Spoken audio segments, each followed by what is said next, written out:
კონტაქტი, ურთიერთობა მოლაპარაკების მაგიდასთან ჯდომა რასაკვირველია უკეთესია, ვიდრე არსებული დაპირისპირების რეჟიმი, რომელიც გააჩნია არა მარტო საქართველოს რუსეთს, არამედ მთლიანად მსოფლიოში უამრავი დაპირისპირების კერა არსებობს. მოლაპარაკება არის თემა, რომელიც პირველ რიგში უნდა ესმოდეს საქართველოს ნებისმიერ მოქალაქეს აიმის აუცილებლობა. მე ვერ გეტყვით, რომ ეს არის რაღაცა ტრაგიკული გამოვლინება, რასაც თქვათ პატრიოტთა ალიანსი აკეთებს, შეიძლება რაღაც ურთიერთობა პოზიტიურიც კი იყოს, მაგრამ რეალობა არის სხვა კიდევ. არის რეალობა ის, რომ პარალელური რეჟიმი ვითარდება იმასთან დაკავშირებით, რაც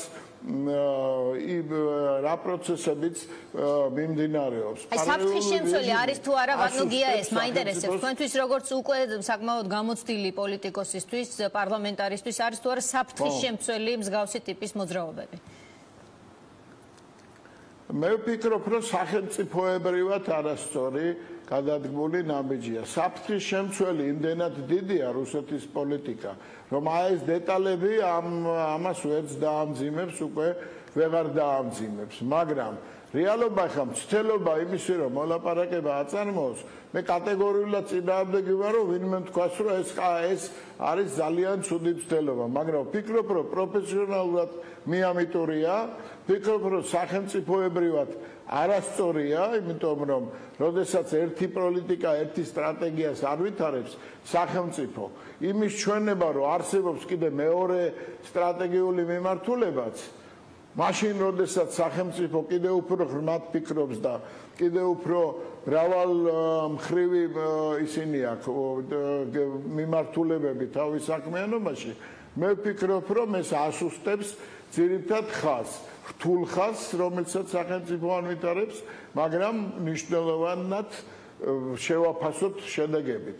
სტაბილური ვითარება, რამაც შექმნა თუნდაც ისიც რა მაინტერესებს უფრო ტურისტების რაოდენობის გაზრდის შესაძლებლობა რეგიონში სტაბილური ვითარების შექმნა.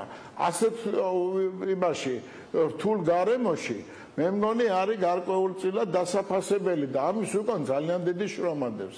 ეხლა ამ შრომას ხაზი გადაუსვა და პარალელური პროცესის განვითარების შესაძლებლობა აჩვენო, როდესაც მოსკოვს ცრემლების არჯერა, მე ვფიქრობ, რომ სახელმწიფოებრივად არ არის მომგებიანი. როგორ ფიქრობთ, ეს ამ ტიპის ურთიერთობები, მხოლოდ პატრიოტთა ალიანსი არ არის, ვინც თქვათ დასაშვებად მიიჩნევს პარალელურ კონტაქტებს რუსეთის ხელისუფლების სხვადასხვა შტოსთან. ამ ტიპის კონტაქტები მიამიტური ხასიათის არის და გულწრფელი სურვილით განპირობებული, თუ არის მასში რაღაც მერკანტილური და არის მასში რაღაც კოლაბორაციონისტული, თქვენ როგორ ფიქრობთ? არა, მერკანტილურზე შეიძლება ვილაპარაკოთ, რომ ყველა ცდილობს, რომ